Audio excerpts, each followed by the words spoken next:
Hello and welcome again to the Writer Review. This is Eric Carruth Writer, and this week we're going to be taking a look back at the 1996 psychological thriller titled Eye for an Eye.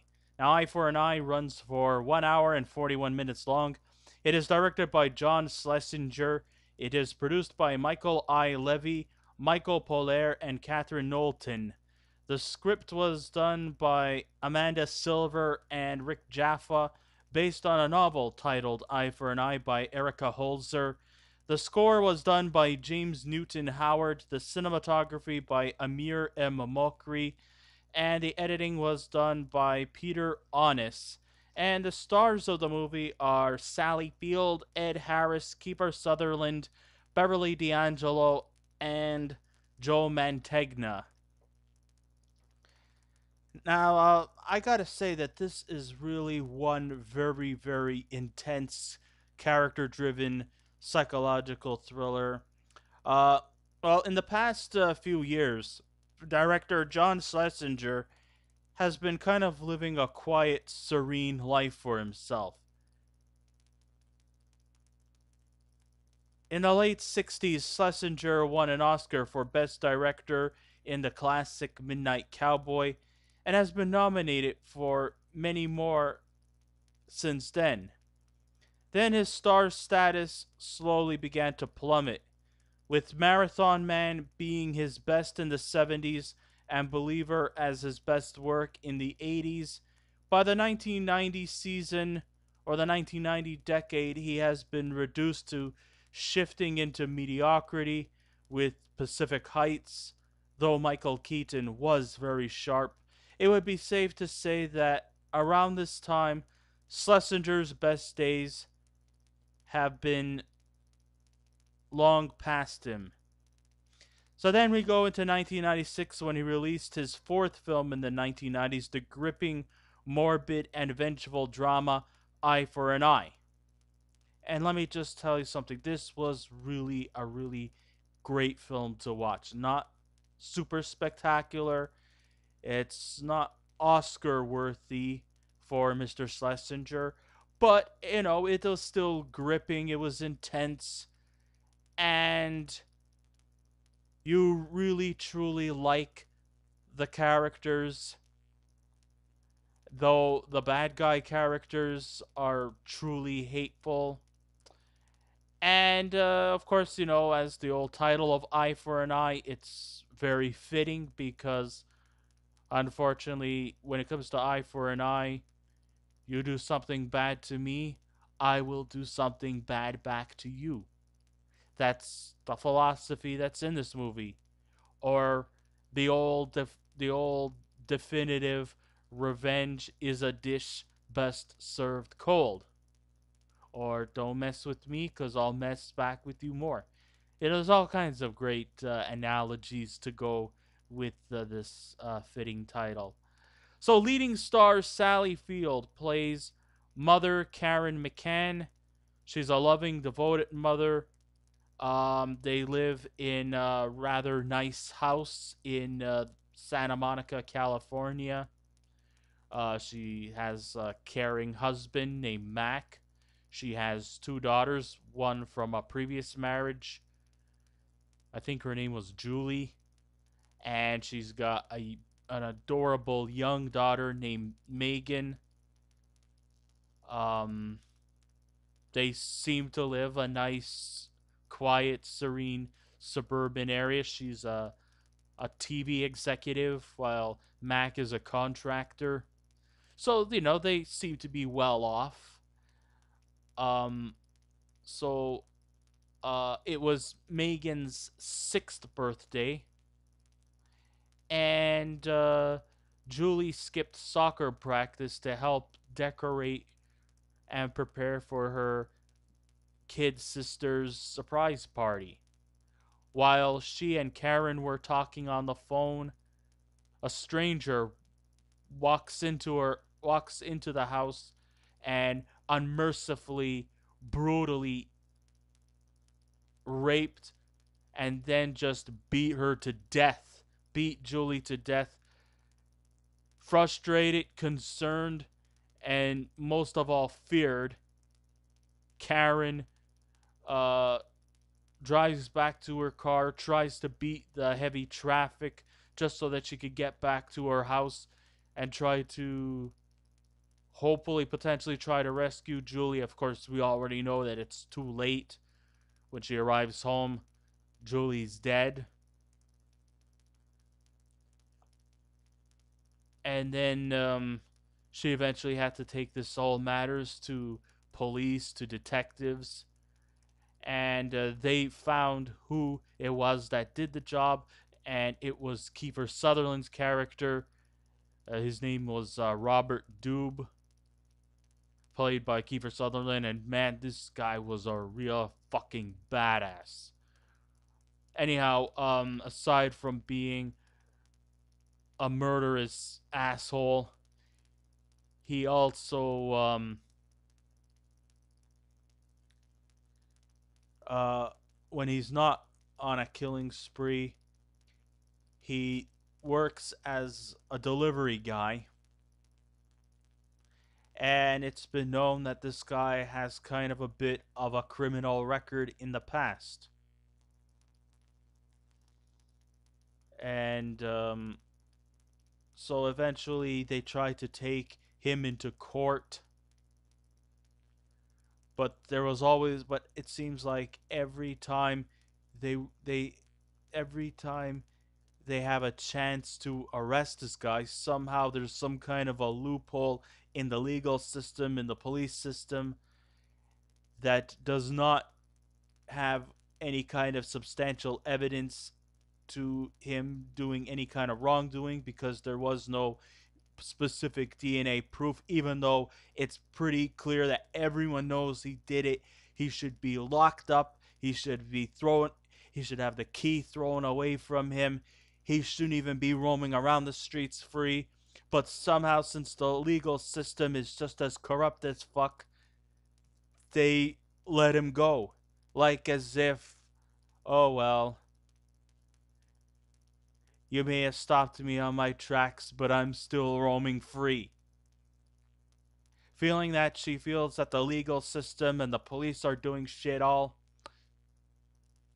she decides that enough is enough. If the police isn't going to do anything, if the lawyers are not going to do anything, I guess there's only one alternative to do, and that is to get even with this guy. Now, while Mac is trying to, go on with his life, accept the fact that Julie's dead and that we shouldn't let this whole ordeal bother anybody. Karen just can't help the fact that this guy's still roaming around loose. He killed her daughter. He must be stopped. Nobody's doing anything about it. I mean, they're coming up with thousands and thousands of excuses. Now, are they legitimate? Maybe. But still, that's not good enough. He killed an innocent person, and it'll be just a matter of time before he kills another person. So, Karen, she tries to go through many stages to overcome her grief. She goes to like some grief counseling sessions. She even goes as far as to go on even dangerous missions that could be life costing, including following this Robert Doob to see where he lives, who he to see who he works for, and to even go as far as to try to warn another person as to who he may potentially strike next.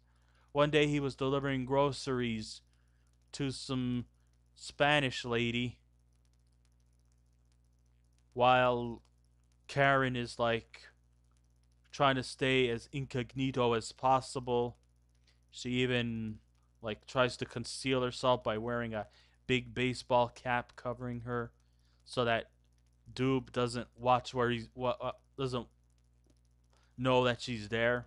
That's what I'm trying to say. By the time when he leaves, she walks over to this Spanish lady. I don't know her name. Anyhow, she tries to explain to her that if she's not careful, he could be, she could be his next victim. She could be, but she doesn't understand anything she's saying because she can only she can only habla de español, and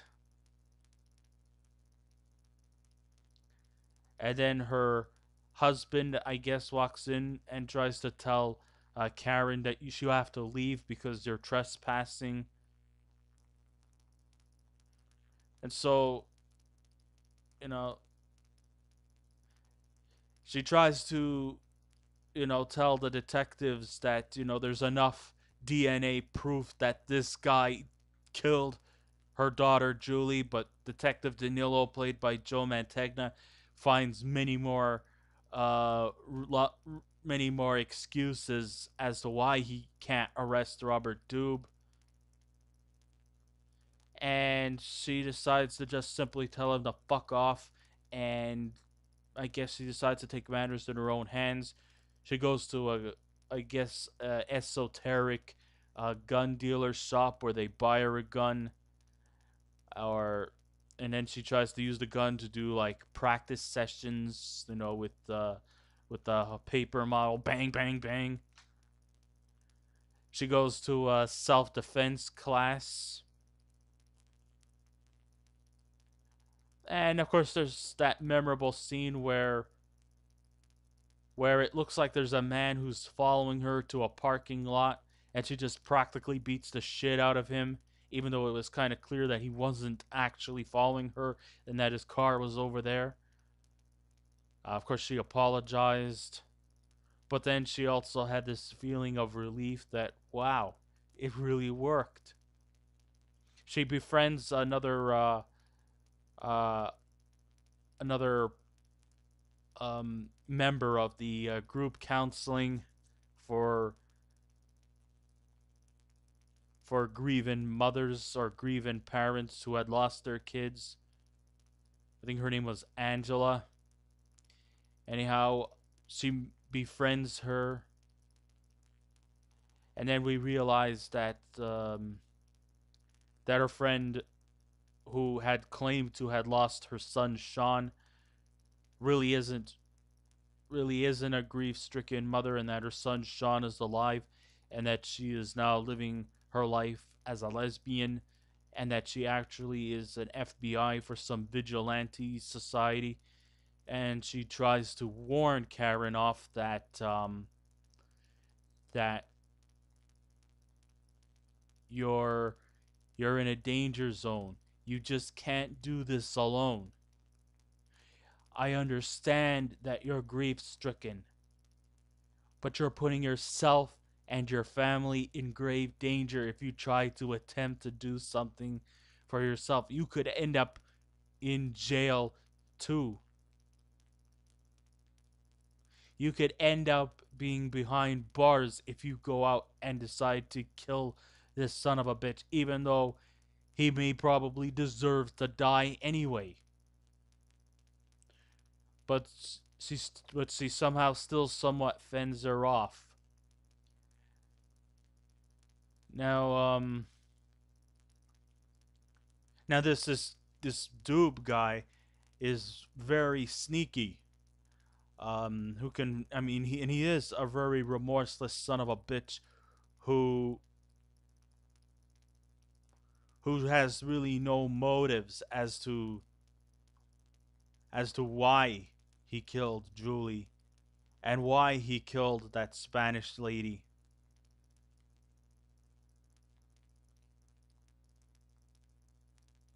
Many people might think that Kiefer Sutherland's character Robert Doob was a one-dimensional, remorseless son of a bitch, but the end result is he is disturbed. He's about as evil to the core. So she decides to kind of lure him into her house again. There was the scene where she goes into the shower and he walks in, and all of a sudden, when he opens the shower, just when he thinks that he was gonna kill her, she was none there. And then she eventually ends up pointing a gun at him. He then viciously pushes her down the stairs, assuming that she might be injured. Maybe she was. She eventually pulls the gun, shoots him, and kills him. By the time Mac comes home with Megan, he walks in, and all of a sudden, her house is barred. Nobody's allowed in the house. He tries to push into the cops. The cops eventually try to stop Mac from coming in, but he still manages to escape. Danilo is in on the crime scene, and he knows what she has done. And then she says to him, "Prove it." So then he decides that I guess she was let go on account that she was provoked. And so I guess she was let go. Even though, and then it just ends with, Mac by her side. And that's how the movie ends.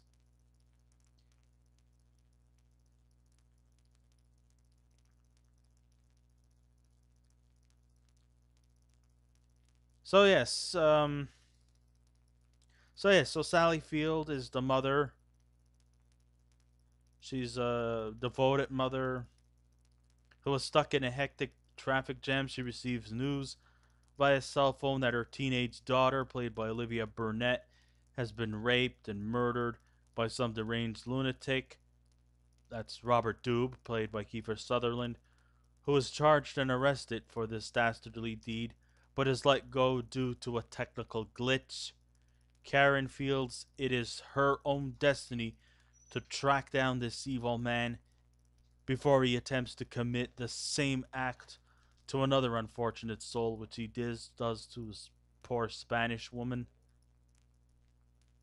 Detective Danilo, played by Joe Mantegna, he really can't help her in her dilemma, which leads to Dube walking freely and on the hunt again, and another victim to rape and kill. Her motives keeps her apart from her husband Mac, as her revenge becomes an obsession to the point where she decides to handle the situation personally.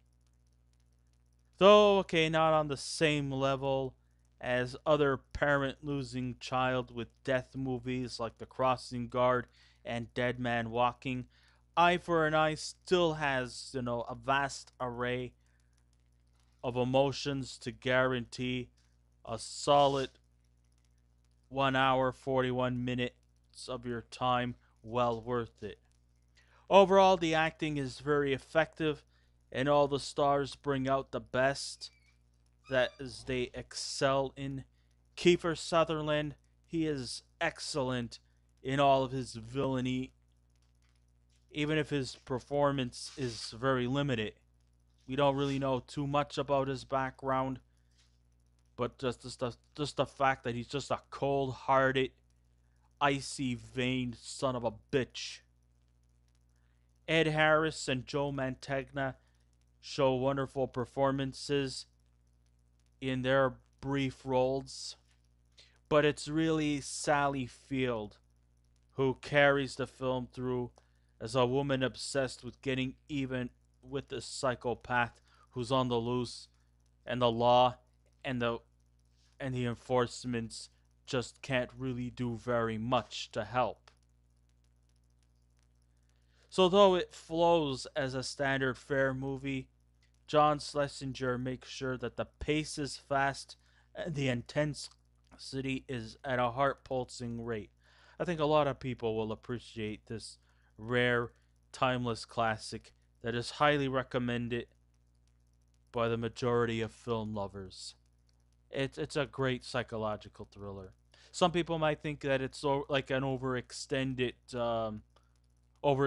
episode of NCIS or other like crime movies, and it does kind of feel a bit like something you would see on Law and Order, Criminal Minds. What a coincidence! Speaking of Criminal Minds, hey, Joe Mantegna, go figure. But I digress. It's a great movie, and I think anybody who loves a good crime drama, a good psychological thriller, will really, really enjoy this movie. If I was to give it a scale out of 10, I'm not going to say it was perfect, but I'll give it a 7 out of 10, and I think that's a pretty fair score for me. So I guess this ends my rider review. Thank you all for listening in. If you wish to subscribe to my channel, please feel free to do so. If you wish to leave a comment, go right ahead. Just remember, be kind, be courteous, and please don't say any rude remarks. And I will be back again with another movie review. So until next time, this is Eric Correct Writer saying, keep watching those movies, and I'll see you around. Goodbye.